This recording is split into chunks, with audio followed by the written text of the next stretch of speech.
As you guys already know, I am often stuck eating alone on Alyssa's editing days, but what you might not know is that Tokyo is famous for its solo dining options. Today, I'm taking you to a few of my favorite restaurants if you're rolling solo in Japan.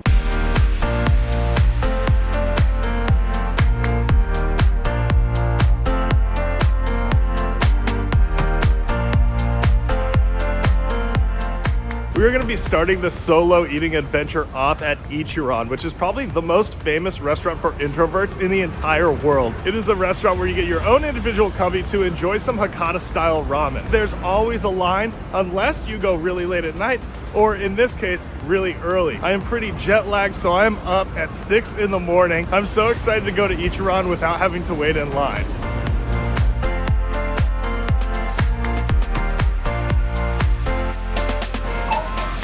After you make your selection on the computer, you're going to get your ticket and bring it inside. There's a paper at each of the little cubbies that you can fill out as how you like your ramen. I get my broth rich, and I always get my noodles firm. I always get the extra spicy when I'm at Ichiran because I love that heat. Once you fill this piece of paper out, you'll hand your coupon and that paper to the employee and they will go and get your ramen. Look at this beautiful bowl of ramen. One thing about Ichiran is it is always artfully done. Like, it is this iconic style and it's so beautiful to look at. It is picture perfect, which is why you see so many pictures of this place on the internet. Let's get a taste of that broth before we stir the spiciness in. It's a little bit fatty, like it has a buttery texture to it and it's rich and salty. It has a ton of umami. It is a perfect consistency to just stick to all those noodles. And when you mix that spice in, it brings everything together. So I definitely recommend going as spicy as you think that you can handle. It's not crazy like other ramen places. The level 10 is perfect for me. I decided to get my noodles firm, but I think I would go extra firm next time. I like a nice, like, chewy texture, and these are a little bit too soft.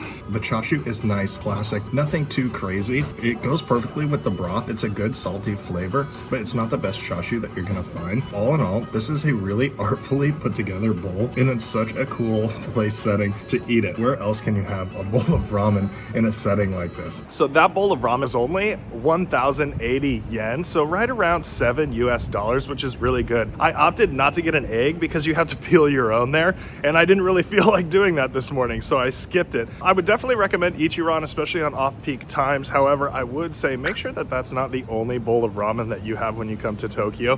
There are so many amazing options, but Ichiran is perfect if you're rolling solo or looking to escape your group for a little while. Ichiran is a terrific option. So in my search for great deals in Tokyo, I found this Indian restaurant that serves a set lunch for a really affordable price, and it's got crazy good reviews online. So we're going to Koseli now for a little bit of an Indian curry lunch. I've never had Indian food in Japan, so I'm excited to see how it is. Japan is famous for its Japanese style curry, and it takes a lot of influence from Indian, so I'm assuming it's going to be pretty good. I've been given like an individual cubby, so it's such a relaxing atmosphere to have lunch in. It is packed here on a Friday at noon. There's a ton of people getting lunch, so you can tell it's a popular place, and I've walked by it a couple times and there's always people in here. So I'm so excited to try the food. All right, so for 1,400 yen, I got to choose 3 different types of curry, and it comes with chicken tikka masala, some naan bread, rice, and it actually comes with a drink, so I got a iced chai latte as well. These 3 curries, I got 2 goat ones and a chicken one. There was vegetable options as well, but each one is colored and flavored completely differently. I really like this tikka masala. It has a nice tomato flavor, super rich. The rice is cooked perfectly. I like this one in the middle the most. Look at the size of this naan bread. It takes up my entire cubby, and it's so fluffy and soft. Perfect elasticity. Look at how you tear it apart. I do wish that the curries were a little bit spicier. However, they did give me this powder, so I'm going to add a heaping pile of that. One thing to note is the curries here in Japan are a little bit sweeter than I've had, but this is such a good variety and a great way to try a bunch of different curries for a cheap price. That place was really good if you're looking something a little outside of the box for an extremely affordable price. $9 is such a great deal for that lunch. It was so fantastic, I'd totally recommend it.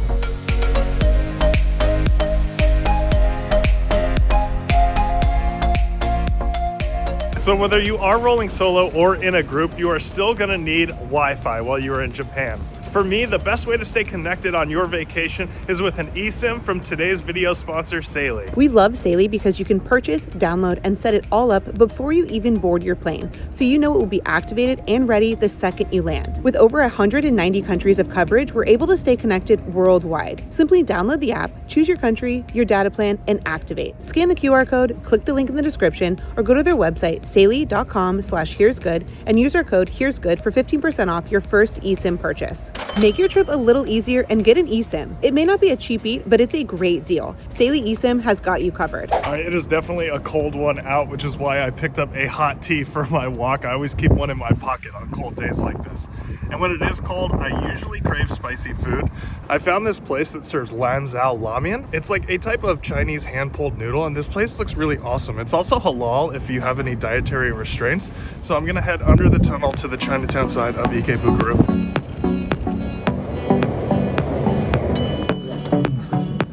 This place is popping on a Saturday.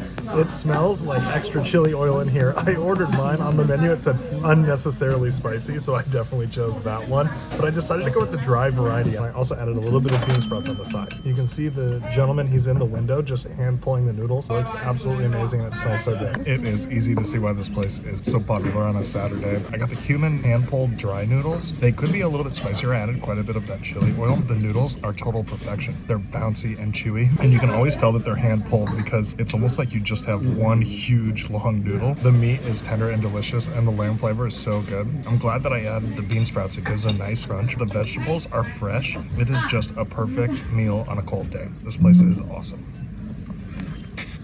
Honestly, that could not have been better. If you're in the mood for some spicy food, this is definitely going to be a place that you can go. It is a no-frills, down-to-business restaurant, so don't expect much in terms of vibes, but expect a ton in terms of flavor and quality of noodle. The bouncy, chewy noodle is a thought that I will have in my mind forever. This next solo dining experience, I'm going to Yakiniku Like, which is a solo dining experience you just have to have in Japan, and it is a restaurant that everybody gets their own individual cubby, similar to like Ichiran. However, you grill your own meat, so everyone has their own grill table in their cubby hole. It's a really cool place. It's super affordable, and if you are alone, this is the perfect place. Let's go check it out.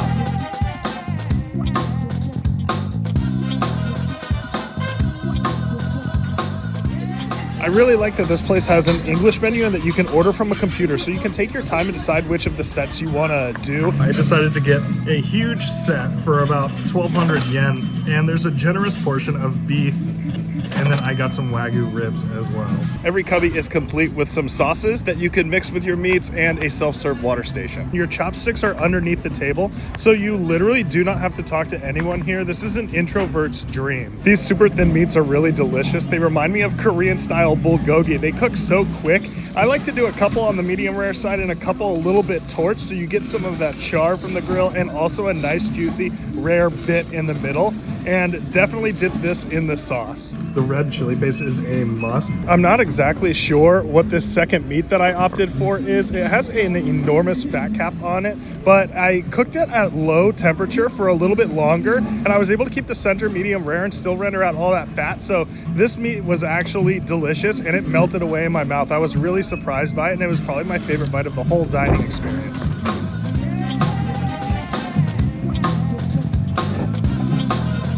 I made the right decision waiting till the end to try the Wagyu ribs because I think that I've mastered the grill. The marbling on it looks actually incredible, and it was only 600 yen to add 3 huge pieces of that Wagyu beef rib.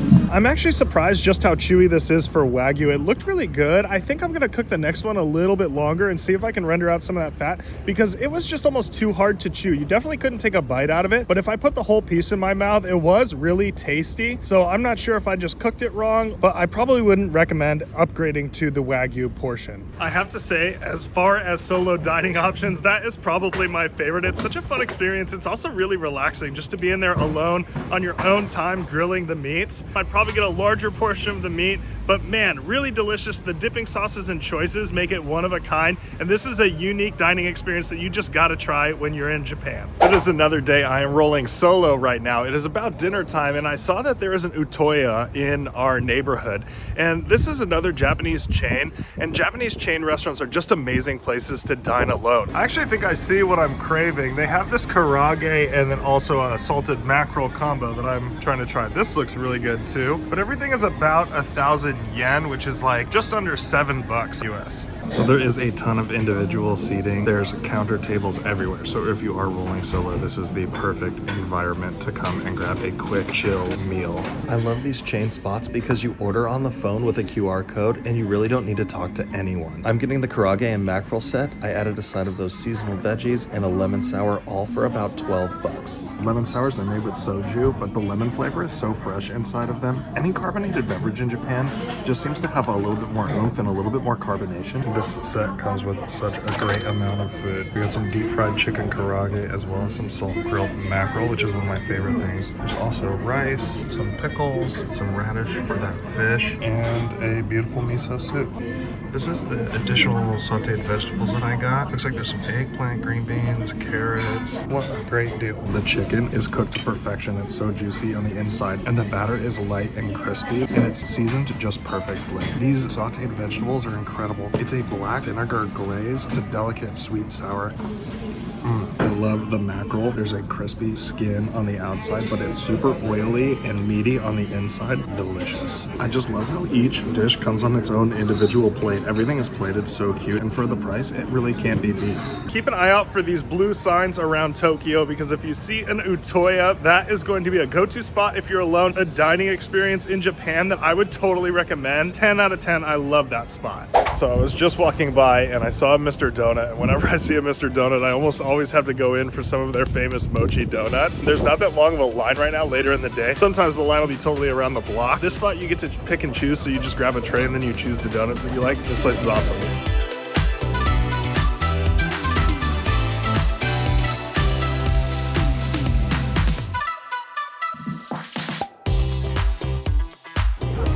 I decided to get 3 donuts. All of this came to 550 yen, which is such a good deal. These mochi donuts are just so addictive. They have this amazing bouncy, chewy texture to them. If you see a Mr. Donut around Tokyo, it's totally worth the stop. Their donuts are like chewy and addictive and just the right amount of sweetness. So just dip in, grab a tray, and load it up. You will not regret it. So I'm ending my night at one of my favorite things to do in Tokyo alone, and that's the evening light show at the Metropolitan government building. Nightly, every half an hour, you can view one of the coolest free shows I've ever seen. The theme varies, but it's a weekend tonight, so I'm lucky enough to see the Godzilla one, and it's my absolute favorite. Thank you guys so much for coming along on this one. Don't forget to subscribe, and don't worry, Alyssa will be back in the next video.